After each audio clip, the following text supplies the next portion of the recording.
Hello everyone. In this video, I'm going to show you how we can actually calculate the optimal quantity for oyster rice game by using the cumulative probability and also the information such as price, cost, and the salvage value analytically. Okay, so let me actually give you the overview of what I have done as a reminder. So, I mean, in winter especially in Korea, oyster rice is pretty popular in a hot stone pot.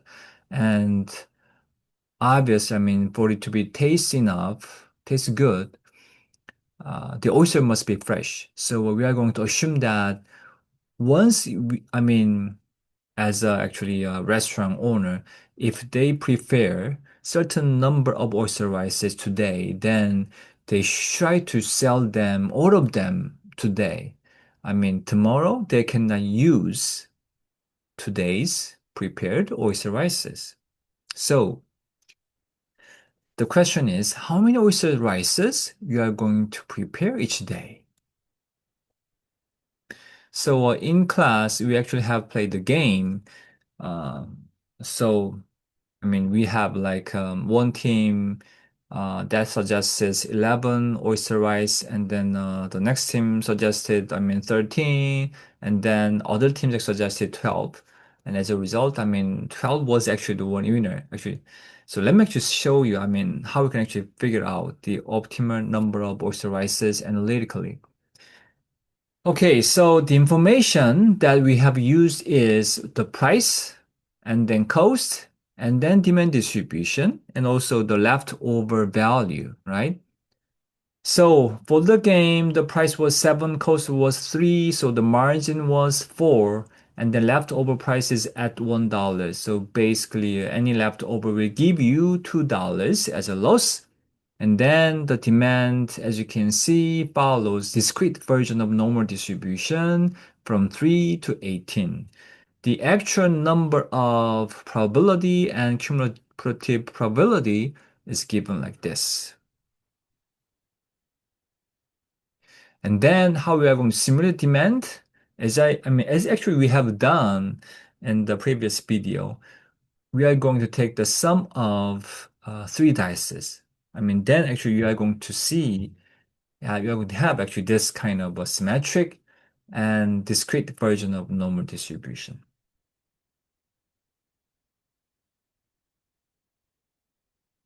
I mean, look at this. I mean, the smallest possible demand 3, the largest possible demand is 18. So when you roll, I mean, three dices, obviously the smallest case is 111. So that gives a 3.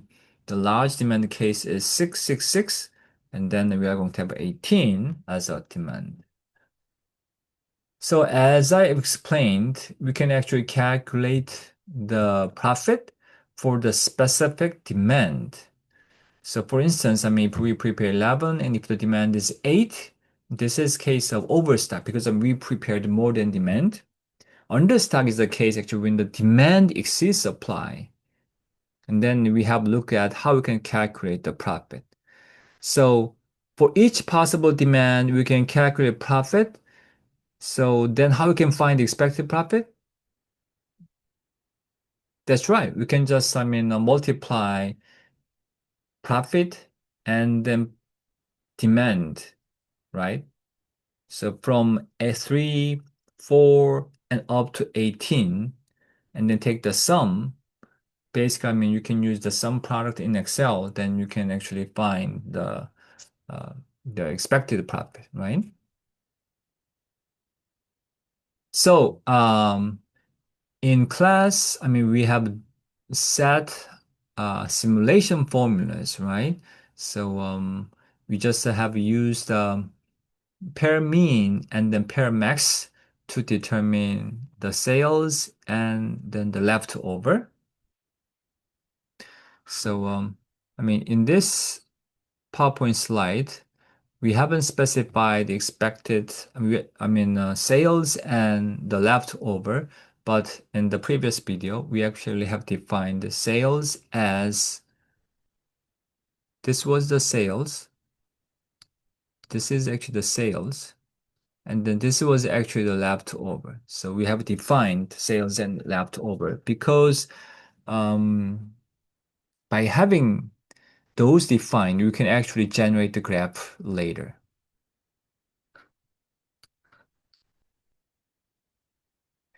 Okay, one thing that I want to explain again here, I mean, for the repeat tab, we have to choose between simulate or the repeat. Okay, so let me actually show you how, I mean, the way how they process repeat somehow differently depending on the choice. Okay, so we have chosen, I mean, group by repeat. So in that case, what happens is we are going to use the grid search. And then from 3 to 18, we are going to have a 1,000 rows of simulation, specifically demand, right?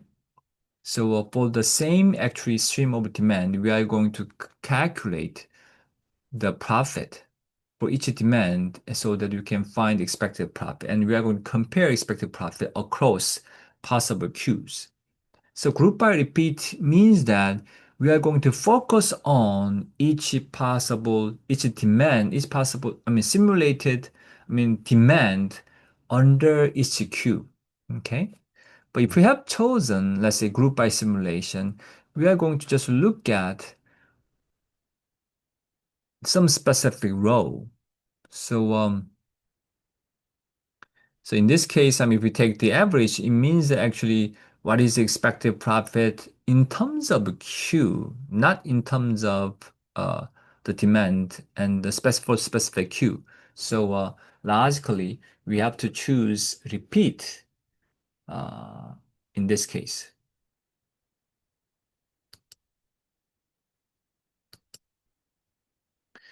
Okay, and then this is the formula we have used for the repeat, and then we can find optimal Q, as you can see.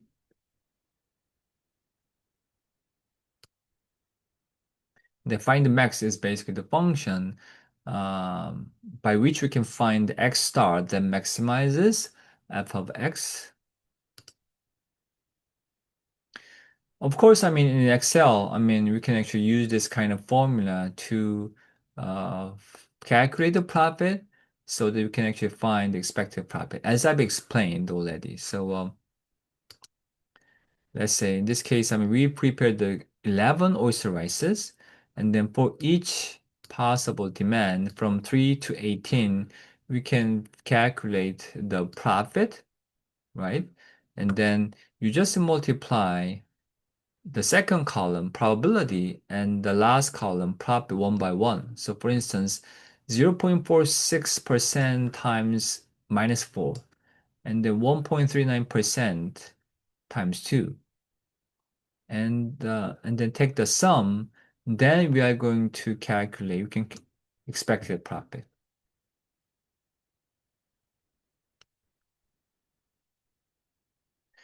Okay, wow, I mean, what do expected profits look like? It looks like concave curve like this, right? So as we have looked at from simulation in radiant, it was like this. So in terms of the red graph shows us what is the expected profit as Q increases. The blue one is actually shows blue kind of dots, I mean, show us what is the marginal change in profit. So marginal change means that what is the change in expected profit if we increase stocking quantity by one. Okay.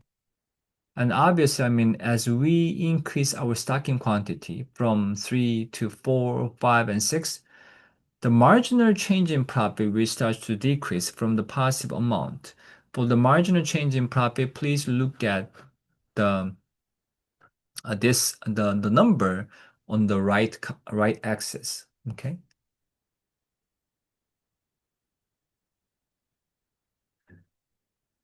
And then when actually value is around zero, we can achieve the maximum profit.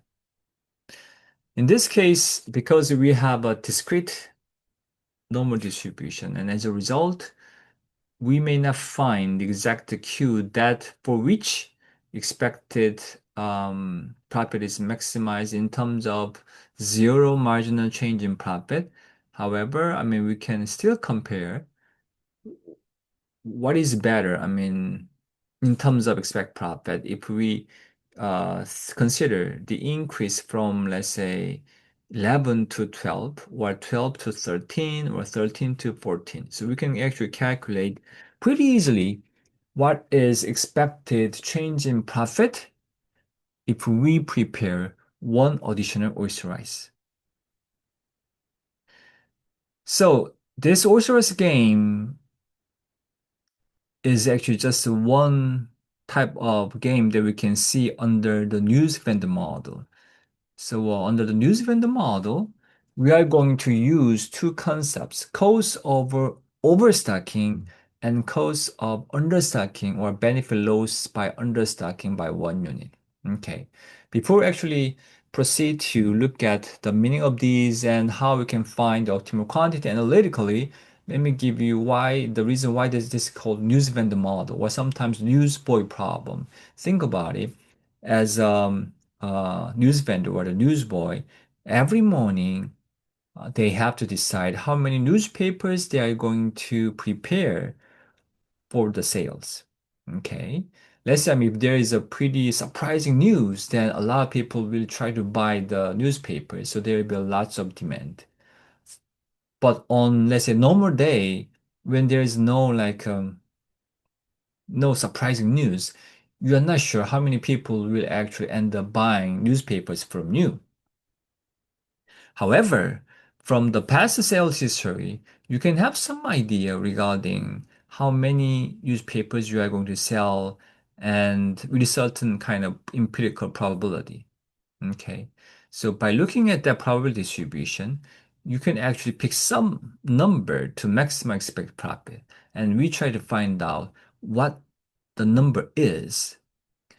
And the conceptual cost we are going to use is cost of overstocking. So basically, when you prepare unnecessarily more than the demand, then what is the loss? So basically, loss would be cost minus salvage price. So when it comes to oyster rice game, the cost was $3, right? And the salvage price is $1. So basically, I mean, at the end of the day, if there's any left over, you can actually sell it at $1. That's the assumption that we are making for the oyster rice game. And then basically the cost of overstocking is basically, in this case, 3 minus 1. So we are going to lose $2 for any leftover. And cost of understocking is actually basically the margin. What kind of margin we are going to lose if we don't have enough supply, right? So actually demand exceeds our preparation quantity, what happens. So basically, we are going to lose the margin. So margin is basically price minus cost. So in case of this, 7 minus 3, so $4 is the margin or cost of understocking.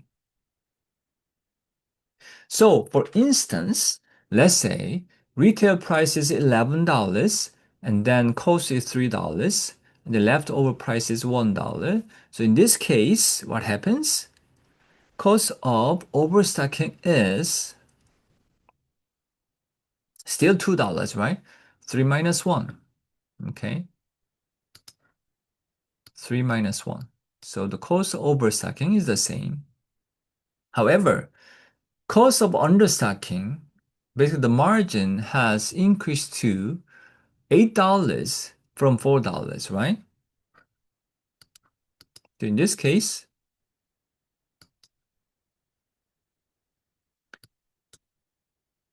cost of understocking is 8. So, I mean, 2 times bigger than the previous one.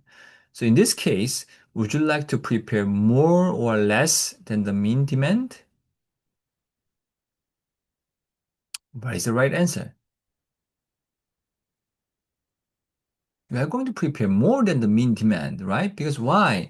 The margin has increased. So even though there is some loss when you have from the leftover, but the payoff from by selling it, the value of it has increased by 2 times. So why not? You are going to prepare more than the mean demand, right? So in general, we are going to increase from Q to Q plus 1 as long as expected change in profit is positive, right? But think about it. When you think about, I mean, by the way, I mean, this delta thing is actually the change.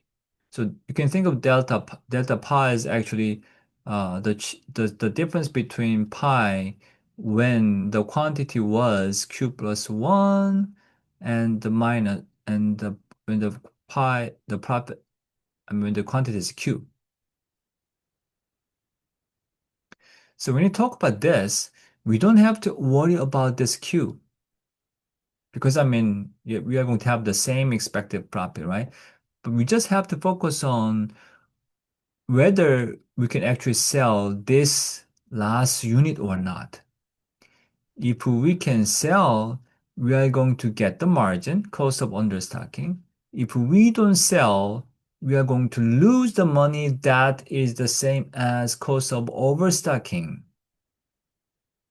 And the chance that we are going to sell this last unit is the case if is the case actually the probability that demand exceeds the Q.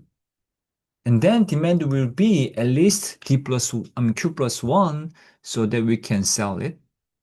But the demand is less than or equal to Q, then we cannot actually cover the last one. So we are not going to sell it.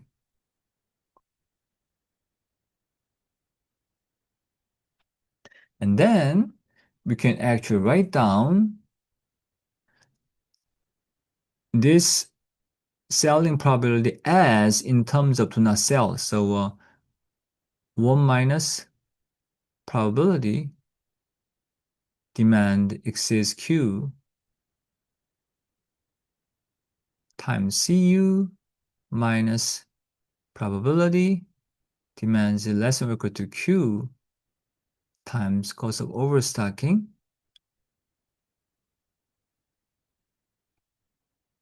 positive.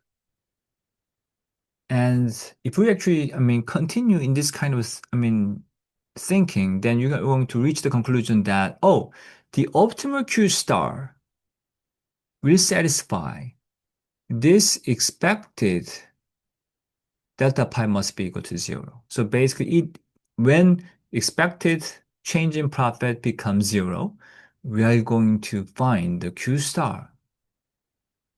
So for the Q star, this is going to be equal to 0, right? And then let me write down this as,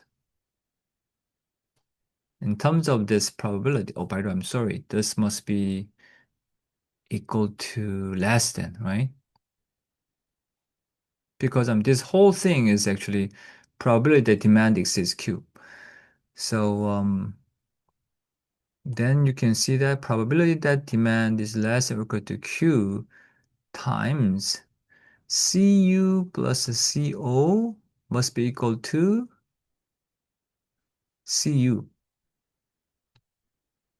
Therefore, probability that demands less than or equal to Q star must be equal to Cu over Cu plus Co. And this is called as a service level.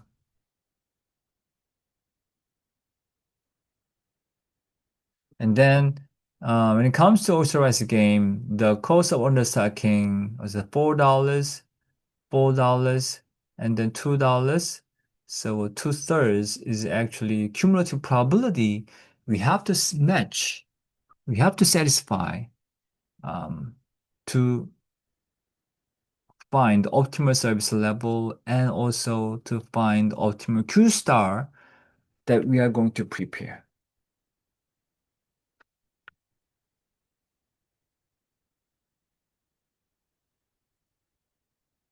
So optimal service level is by this formula, and then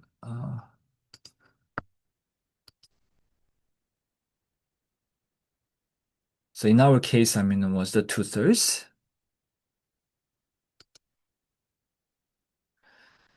So here, the service level here refers to the probability of no stockouts, basically probability of satisfying all the incoming demand. Okay, so for instance, let's say the service level is 95%. Then when you visit a, let's say, certain local supermarket, if it has, let's say, 95% service level, it means that out of 100 times, for 95 times, you must be able to find what you want to buy.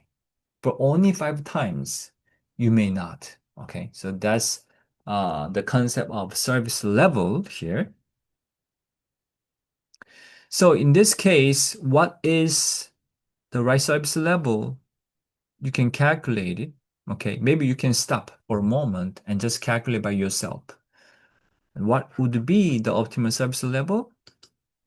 Yes, it is B, 8 over 10. So 80% would be optimal service level. I mean, previously it was 2/3, like 66.67%, but it has increased. Why? Because now the margin is 2 times bigger than before. So in this case, because I'm 80% is optimal service level, so you have to, oh, sorry, you have to choose between, for instance, so let's just find, so the result was that the probability that demand is less than or equal to Q star must be 80%, right? Well, 80% is between 74.1 and 83.8%. So we have to, choose between this 12 and 13, right? Then the question is, how can he choose between these two? Of course, we can actually calculate what is expected profit for 12 and what is expected profit for 13, and then we are going to compare which one is bigger, right? But the, I mean, somehow clever way of doing it is we just focus on the last unit and we can just find what is expected to change in profit, right? So let's just calculate it. So let's just consider the increase from 12 to 13. Okay. So given that the ultimate service level is 80%, so now we have chosen actually 12 and 13. And then we are talking about what is the expected marginal change in profit when it increases preparation from 12 to 13. Okay. And then expected delta pi be calculated like this. The last one, so you can think of 13 as a 12 plus 1. So this last one can be solved, right? If the demand is less than or equal to 12. So if the demand is less than or equal to 12, sorry, we cannot sell it. So in this case, we don't sell it. So we are going to lose the money, which is exactly $2. So minus 2. And plus probability that demand exceeds 12.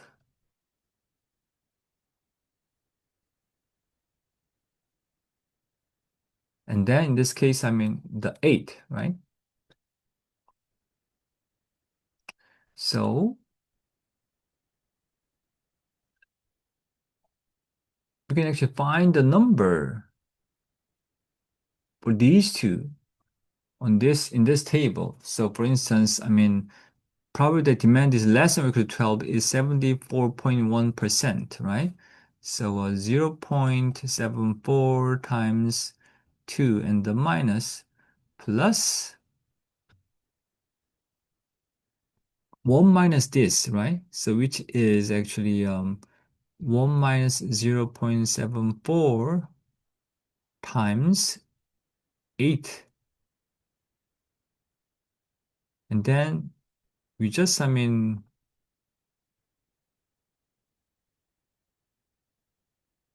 get these two things together, and then it shows it's the same as 8 minus 0.74 times 2 plus 8, which is 10. And then 0.74 times 10 must be equal to 7.4. So zero point 0.6 is the marginal change in profit and it's positive. So it means that 13 is actually the optimal number of orders rights to prepare to maximize expected profit. Okay. So like this, we can calculate what is the marginal change in profit for each possible Q. So we can actually find the optimal Q.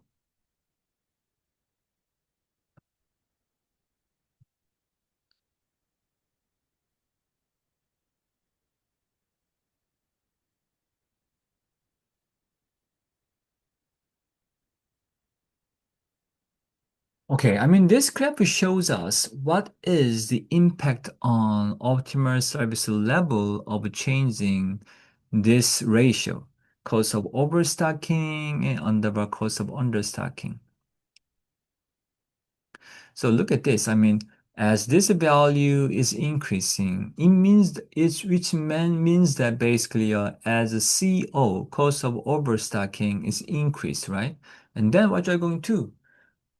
You're going to decrease the service level. Why? Because the leftover now gives you more and more harm. So you don't want to prepare that much. So what you are going to decrease the service level. And then the graph shows like this. If the cost of overstocking is 0, and then we are going to prepare maybe the maximum number of the demand, and then we are going to have a 1 or 100% as a service level.